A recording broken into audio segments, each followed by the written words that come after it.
ಬಹುಶಃ ಇದು ನಾವು ಸಾಕಷ್ಟು ಸೀಸನ್ ಅಲ್ಲಿ ನೋಡಿದೀವಿ. ಯಾರು ಬೆಸ್ಟ್ ಪರ್ಫಾರ್ಮೆನ್ಸ್ ಕೊಟ್ಟಿರ್ತಾರೆ ಎಷ್ಟೊಂದ್ಸಲ ಅದೇ ವೀಕ್ ಅಲ್ಲಿ ಹೊರಗೆ ಬಂದ್ಬಿಟ್ಟಿರ್ತಾರೆ.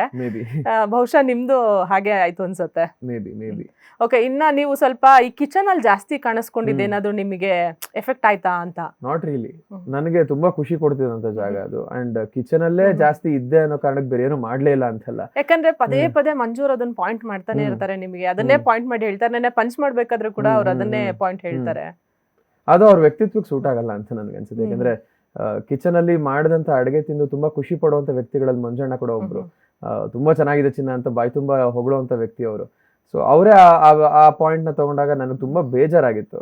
ಯಾಕೆ ಮಂಜಣ್ಣ ಈ ತರ ಮಾತುಗಳು ಆಡಲ್ವಲ್ಲ, ಯಾಕೆ ಈ ತರ ಅನ್ಬಿಟ್ರು ಅಂತ. ಬಟ್ ಓಕೆ, ಆಮೇಲೆ ನಾವು ಅಬ್ಸರ್ವ್ ಮಾಡುವಾಗ ಶಿಶಿರ್ ಅವ್ರು ಹೆಂಗಂದ್ರೆ, ಯಾರಾದ್ರೂ ನಿಮಗೆ ಮಾತಾಡ್ತಿದ್ರು ಅಂದ್ರೆ ತಿರುಗಿ ನೀವು ಕೌಂಟರ್ ಕೊಡೋದು ತುಂಬಾ ಕಡಿಮೆ. ಅಂದ್ರೆ ಮಾತಾಡ್ಕೊಂಡ್ಲಿ ಬಿಡು ಅನ್ನೋ ತರ. ನೆನ್ನೆ ಕೂಡ ನೀವು ಆಕ್ಚುಲಿ ಕೌಂಟರ್ ಕೊಡ್ಬೋದಿತ್ತು, ಬಟ್ ಏನಕ್ಕೆ ಮಾತಾಡ್ಲಿಲ್ಲ ಅಂತ?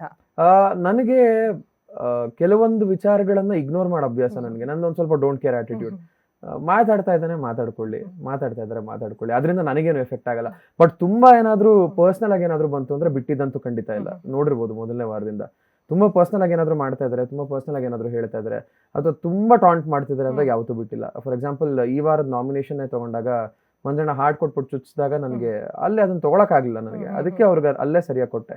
ಸೊ ಆತರ ಏನಾದ್ರು ತುಂಬಾ ಅನ್ನಿಸ್ದಾಗ, ಅಥವಾ ಇದು ಇಲ್ಲಿ ಅವಶ್ಯಕತೆ ಇದೆ, ಇಲ್ಲಿ ಮಾತಾಡ್ಲಿಲ್ಲ ಅಂದ್ರೆ ತಪ್ಪಾಗತ್ತೆ ಅಂತ ಅನ್ಸಿದ ಕಡೆ ಎಲ್ಲ ಮಾತಾಡಿದ್ದೀನಿ ನಾನು. ಓಕೆ, ನಿಮ್ಗೆ ಅನ್ಸುತ್ತಾ ಅಂದ್ರೆ ಬಿಗ್ ಬಾಸ್ ನಲ್ಲಿ ಯಾರೋ ನಮ್ಮ ಮೇಲೆ ದಾಳಿ ಮಾಡ್ತಾ ಇದಾರೆ ಅಂದಾಗ ನಾವು ಆನ್ಸರ್ ಮಾಡದಲ್ಲೇ ಸುಮ್ನೆ ಕೂತ್ಕೊಂಡ್ಬಿಟ್ರೆ ಕೆಲವು ಸಂದರ್ಭದಲ್ಲಿ ಅದು ನಮಗೆ ಎಫೆಕ್ಟ್ ಆಗತ್ತೆ, ಅದು ನಮಗೆ ನೆಗೆಟಿವ್ ಆಗತ್ತೆ ಅಂತ ಅನ್ಸತ್ತೆ ನಿಮಗೆ? ಅಂದ್ರೆ ಮನೆಯಿಂದ ಬೇಗ ಹೊರಗೆ ಬಂದ್ಬಿಡ್ತಾರೆ, ಆ ತರದ್ ಏನಾದ್ರು ಇದೆಯಾ?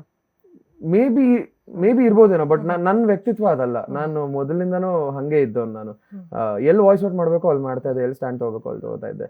ಅನವಶ್ಯಕ ಮಾತುಗಳು, ಅನವಶ್ಯಕ ಜಗಳಗಳು ನನ್ನಿಂದ ಆಗ್ತಿರ್ಲಿಲ್ಲ. ಸೊ ಆ ವಿಚಾರವಾಗಿ ಪ್ರತಿಯೊಬ್ಬರಿಗೂ ಖುಷಿ ಇತ್ತು ಮನೆಯಲ್ಲಿ.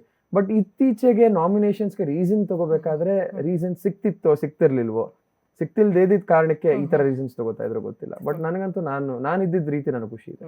ಓಕೆ, ನೀವು ಒಂದ್ಸಲಿ ಮನೆಯಲ್ಲಿ ಕ್ಯಾಪ್ಟನ್ ಆಗಿದ್ರಿ, ಬಟ್ ಇನ್ನ ಒಂದ್ 2-3 ಸಲ ನಿಮ್ಗೆ ಚಾನ್ಸ್ ಸಿಕ್ಕಿತ್ತು. ಅದ್ರಲ್ಲೂ ಫೈನಲ್ ಹೋಗಿದ್ರಿ, ಮತ್ತೆ ಗೌತಮಿ ಅವ್ರ ಜೊತೆ, ಮತ್ತೆ ಗೋಲ್ಡ್ ಸುರೇಶ್ ಜೊತೆ. ಅದು ಏನಾದ್ರು ಎಫೆಕ್ಟ್ ಆಯ್ತಾ ಶಿಶಿರ್ ಅವರಿಗೆ? ಹೊರಗಡೆ ಬರೋದಕ್ಕೆ ಅದು ಎಫೆಕ್ಟ್ ಆಯ್ತು ಅಂತ ಅನಿಸ್ಲಿಲ್ಲ. ಸ್ಪೆಷಲಿ ಗೌತಮಿ ಅವ್ರ ಜೊತೆ ಆಡಿದ ಟಾಸ್ಕ್ ಅಲ್ಲಿ ನಂಗೆಲ್ಲೋ ಲಕ್ ಕೈ ಕೊಡ್ತು ಅಂತ ಅನ್ಸುತ್ತೆ. ಯಾಕಂದ್ರೆ ಫಸ್ಟ್ ಬಾಲ್ ಏನೊಂದು ಬುಟ್ಟಿವರೆಗೂ ಹೋಗಿ ಹೊರಗಡೆ ಬಿದ್ದೋಯ್ತು. ಅದಾದ್ಮೇಲೆ ತಗ್ಲಾಕೊಂಡ್ಬಿಡ್ತು, ಹೋಗ್ಲೇ ಇಲ್ಲ, ಯಾವ ಬಾಲು ಹೋಗ್ಲಿಲ್ಲ. ಸೊ ಇದು ಮನೆಯಿಂದ ಹೊರಗಡೆ ಬರೋದಕ್ಕೆ ನನಗೆ ಸಮಸ್ಯೆ ಆಯ್ತು ಅಂತ ಅನ್ಸಲಿಲ್ಲ. ಯಾಕಂದ್ರೆ ಕ್ಯಾಪ್ಟನ್ಸಿ ಟಾಸ್ಕ್ ಅಲ್ಲಿ ಫಿನಾಲೆವರೆಗೂ ಹೋಗೋದೇ ಒಂದು ದೊಡ್ಡ ವಿಚಾರ. ಯಾಕಂದ್ರೆ 12 ಜನದಲ್ಲಿ ಇಬ್ರು ಮಾತ್ರ ಫಿನಾಲೆಗೆ ಹೋಗ್ತಾರೆ ಕ್ಯಾಪ್ಟನ್ಸಿ ಟಾಸ್ಕ್ ಅಲ್ಲಿ. ಅಂದ್ರೆ ಇನ್ನು 10 ಜನ ಸುಮ್ಮನೆ ಇರ್ಬೇಕು. ಸೊ ಅಲ್ಲಿ ನಿಂತಿದ್ದೀನಿ ನಾನು ಅಂದ್ರೆ ನಾನು ಬೆಸ್ಟ್ ಕೊಟ್ಟೆ ಅಲ್ಲಿ ನಿಂತಿರ್ತೀನಿ ಅನ್ನೋ ಕಾರಣಕ್ಕೆ ಅಲ್ಲಿ ನಿಂತಿರ್ತೀನಿ. ಸೊ ಅದು ನನಗೆ ಎಫೆಕ್ಟ್ ಆಯ್ತು ಅಂತ ಅನಿಸ್ತು. ಓಕೆ, ಗೌತಮಿ ಅವ್ರ ಜೊತೆ ಆಟ ಆಡ್ಬೇಕಾದ್ರೆ ಎಲ್ರಿಗೂ ಅದೊಂದು ಶಾಕಿಂಗ್. ಹೆಂಗಂದ್ರೆ ಬಹುಶಃ ನೀವೇ ಗೆಲ್ತೀರಿ ಅಂತ ಎಲ್ರು ಅನ್ಕೊಂಡಿದ್ದು.